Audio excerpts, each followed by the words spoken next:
যে দীর্ঘ 15 বছর আমরা ফ্যাসিস্টদের বিরুদ্ধে লড়াই করেছি, সংগ্রাম করেছি। আমাদের এই ফ্যাসিস্টদের বিরুদ্ধে লড়াইয়ে আমাদের দেশনেত্রী বেগম খালেদা জিয়া বেশিরভাগ সময় কারান্তরীণ ছিলেন। আমাদের নেতা তাকে মিথ্যা মামলায় জড়িয়ে নির্বাসিত অবস্থায় তাকে বিদেশে থাকতে হয়েছে। আমাদের 60 লক্ষ মানুষের বিরুদ্ধে মিথ্যা মামলা হয়েছে। 20,000 মতো আমাদের নেতা কর্মীকে হত্যা করা হয়েছে।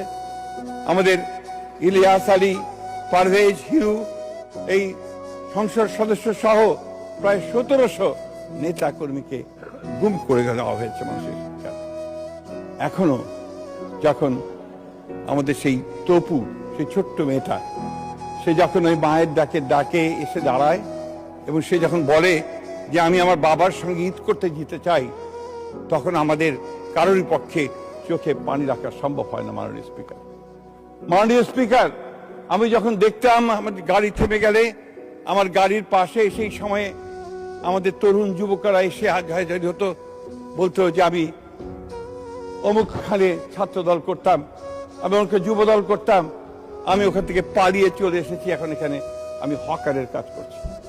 অনেকে রিক্সা চালাতো, অনেকে বাড়িতে সেই সময় দারোয়ানের কাজ করতো। মাননীয় স্পিকার, আমরা দেখেছি এই মামলাগুলো যখন হতো এবং পুলিশরা যখন রেইড করত, আমাদের সেই গ্রামগুলোতে গ্রামের মানুষ ও মহিলারা ছুটে বেরিয়ে ধান খেতে চলে যেত। শীতের সময়ে তারা সেই ধান খেতে আশ্রয় নিত অথবা গাছে আশ্রয় নিত। এইরকম চরম অত্যাচার, নির্যাতন আমরা দেখেছি। মাননীয় স্পিকার, আমরা দেখেছি যে আমাদের নেতা কর্মীদেরকে কারাগারে নিয়ে গিয়ে, ডিবিতে নিয়ে গিয়ে কি নির্মম অত্যাচার, নির্যাতন করা হয়েছে। আমরা দেখেছি যে যারা স্ট্যাটাস দিয়েছে সোশ্যাল মিডিয়াতে, কথা লিখেছে, যারা জিয়া সাইবার ফোর্স নাম দিয়ে যারা তখন লিখত, তাদের কিভাবে তুলে নিয়ে গিয়ে নির্মম অত্যাচার করে হাতের নখ, পায়ের নখ তুলে ফেলে দিয়ে তাদেরকে ছুঁড়ে ফেলে দেওয়া হয়েছে অন্ধকারের মধ্যে।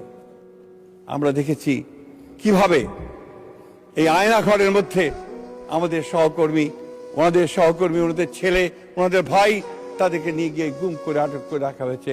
বহুদিন ধরে আমরা তাদের খবর পাইনি। মাননীয় স্পিকার, সেই জন্য একদিকে যেমন ওই 1971 সাল আমাদের চিন্তায়, আমাদের মননে, আমাদের অস্তিত্বে, আমাদের মজ্জায়, ঠিক একইভাবে এই 15 বছরের লম্বা ইতিহাস, ফ্যাসিবাদের বিরুদ্ধে যুদ্ধের ইতিহাস, সংগ্রামের ইতিহাস এবং জুলাইয়ের ছাত্র জনতার অভ্যুত্থান ইতিহাস, এটা আমাদের বুকেই আমরা ধারণ করি। মাননীয় স্পিকার, এটা এই দেশের সব মানুষই ধারণ করে। মাননীয় স্পিকার, কিন্তু যখন